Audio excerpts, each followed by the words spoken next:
Hello everyone. सो आप लोगों की काफ़ी रिक्वेस्ट के बाद मैं दोबारा से ये ड्रामा शुरू करना चाह रही हूँ, पर इसमें अगर कोई कॉपीराइट का इशू आता है तो मुझे ना चाहते हुए भी इस ड्रामा को बंद करना पड़ेगा। So please guys understand and please like this video if you want the next part as much as you can, क्योंकि ऐसे एक्सप्लेन करने में बहुत ज्यादा रिस्क है। So let's begin with the explanation. So basically इस ड्रामे में हमें सीनियर और जूनियर का रिलेशनशिप दिखाया जाएगा, जहाँ पे हमारा मेन लीड एक्टर जो कि रुवून है वो जूनियर का रोल कर रहा है। एंड आई नो आप लोगों को ये स्टोरी बहुत पसंद आई है। तो कहानी की शुरुआत में हमें यूजंग और सनबे को साथ में दिखाया जाता है, जो कि एक मीटिंग में होते हैं और यहाँ हमें पता चलता है कि ये लोग एक कॉस्मेटिक कंपनी के लिए काम करते हैं। तो यूजंग टिपिकली सनबे का जूनियर होता है और इस मीटिंग में काफी अच्छे से परफॉर्म कर रहा होता है। और मीटिंग ओवर हो जाने के बाद सनबे उस बात के लिए उसे प्रेस भी करता है, पर यूजंग को सनबे की ये बात पसंद नहीं आती है, क्योंकि उसे लग रहा होता है कि वो उसे एक छोटे भाई की तरह ट्रीट कर रही है, ना कि एक मैन की तरह। और यही बात वो सनबे से कहता है और उसे याद दिलाता है कि उन दोनों के बीच में ज्यादा एज डिफरेंस नहीं है और वो उससे सिर्फ 1 साल ही बड़ी है, जिसपे सनबे उसे याद दिलाती है कि उन दोनों के बीच में भले 1 साल का डिफरेंस हो,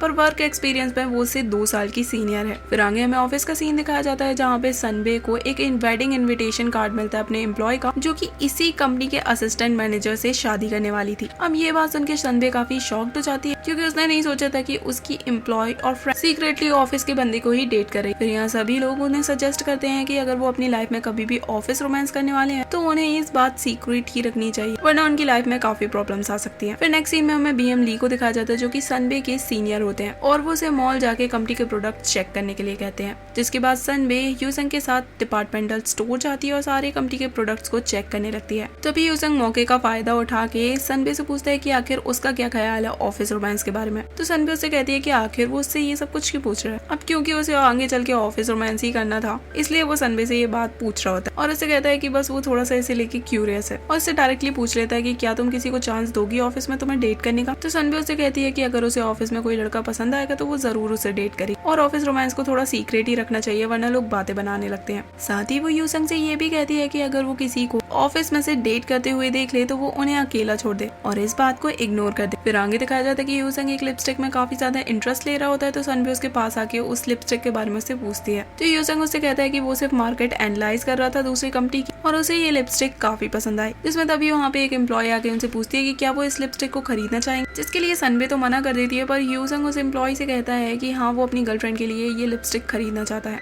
इस बात से सनबे काफी ज्यादा गुस्से में आ जाती है, क्योंकि उसे पसंद नहीं था कि उसे वो ऐसे रैंडमली अपनी गर्लफ्रेंड कह रहा है। फिर थोड़ा हेजिटेट होकर वो लिपस्टिक ट्राई करती। फिर आगे हमें दिखाया जाता है कि ये दोनों डिपार्टमेंटल स्टोर से बाहर आते हैं, जहाँ पे सनबे यूजंग पे गुस्सा करने लगती है उसकी इस हरकत के लिए और उसे वार्न करती है कि वो आगे से ऐसी हरकतें ना करे, क्योंकि उसकी इन्हीं हरकतों के कारण सभी ने पहले भी सोच लिया था कि वो दोनों डेट कर रहे हैं और अब वो ऐसी कोई भी रूमर कंपनी में नहीं चाहती। इसके बाद यूजंग उसे माफी मांगता है और सनबे उसे वो लिपस्टिक देती है कंपनी के डिपार्टमेंट में जमा करने के लिए, पर यूजंग यहाँ पे उसे सजेस्ट करता है कि वो ये लिपस्टिक खुद ही रखे, क्योंकि वो काफी समय से सेम लिपस्टिक यूज कर रही है और ये शेड उसके ऊपर ज्यादा सूट कर रहा है। तो सनबे उससे मना कर देती है, क्योंकि उसके पास ऑलरेडी काफी सारी लिपस्टिक्स है। पर यूजंग उसे कहता है कि तुमने मुझे काफी अच्छे से ट्रेन किया है, तो इसे as a thank you gift ही रख लो, पर इस लिपस्टिक को तुम ही यूज करना, ना कि किसी और को देना। और साथ ही उससे डिनर पे चलने के लिए पूछता है। तो वो उससे कहती है कि वो ऑलरेडी अपने बॉयफ्रेंड के साथ डिनर पे जा रही है और वहाँ से चली जाती है, जिसपे यूजंग समझ जाता है कि वो झूठ बोल रही है, क्योंकि उसका अभी तक कोई बॉयफ्रेंड ही नहीं है। वहीं दूसरी ओर हमें कंपनी का डायरेक्टर मिस्टर ली को दिखाया जाता है, जो कि बीएम ली को अपना काफी अच्छा दोस्त मानते हैं और एकदम भाई जैसे ट्रीट करते हैं और उन्हें कैबिन में बुला के बताते हैं कि उनकी सक्सेस के पीछे बीएम ली का काफी बड़ा हाथ है और वो बीएम ली की काफी ज्यादा इज्जत भी करते। पर ये बात बीएम ली पे लागू नहीं करती है, क्योंकि उन्हें हमेशा से लगता है कि वो सिर्फ डायरेक्टर की स्लेव है।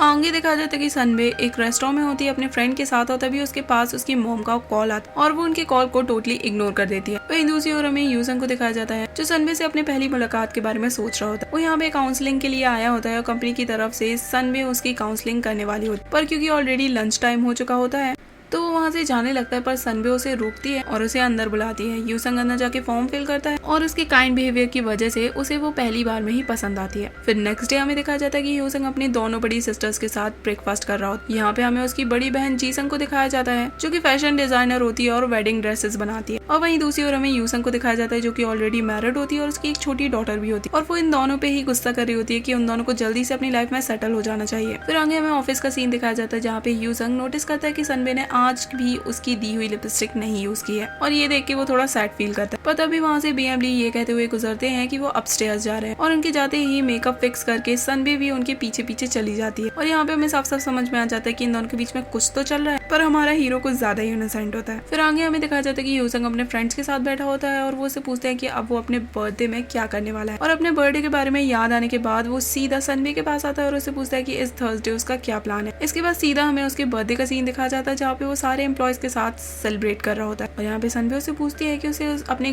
बर्थडे गिफ्ट के तौर पे क्या चाहिए। यहाँ पे वो उससे कुछ कह पाए तभी सनबे को एक कॉल आता है और वो वहाँ से सबको एक्सक्यूज करके चली जाती है। तभी यूजंग को सनबे पे थोड़ा शक होता है और वो उसके पीछे पीछे रेस्टोरेंट के बाहर उसे फॉलो करता है। और यहाँ पे वो नोटिस करता है कि सनबे छुप कर किसी से मिलने के लिए जा रही है और वो सनबे को चोरी से एक लड़की से मिलते हुए देखता है और ये देख के वो एकदम शॉक्ड हो जाता है। पर तभी उसे दूसरा झटका तब लगता है जब वो ये देखता है कि वो लड़का कोई और नहीं बल्कि उसी के ऑफिस के बीएम ली है। बीएम ली को देख के वो काफी शॉक्ड हो जाता है और उसे समझ में नहीं आ रहा होता है कि आखिर इन दोनों के बीच में ये सब कब से चल रहा है। और इसी के साथ वो वहाँ से वापस आ जाता है। इसके बाद यूजंग को रात में 1 मिनट के लिए भी नींद नहीं आती और वो यही सोच रहा होता है कि आखिर उन दोनों के बीच में ये सब कुछ कब से चल रहा है और अब तक वो कितनी बड़ी गलतफहमी में जी रहा था कि सनबे उसे धीरे धीरे पसंद करने लगेगी। और इसी के साथ ये एपिसोड यहीं पे एंड हो जाता है। See you guys in the next part.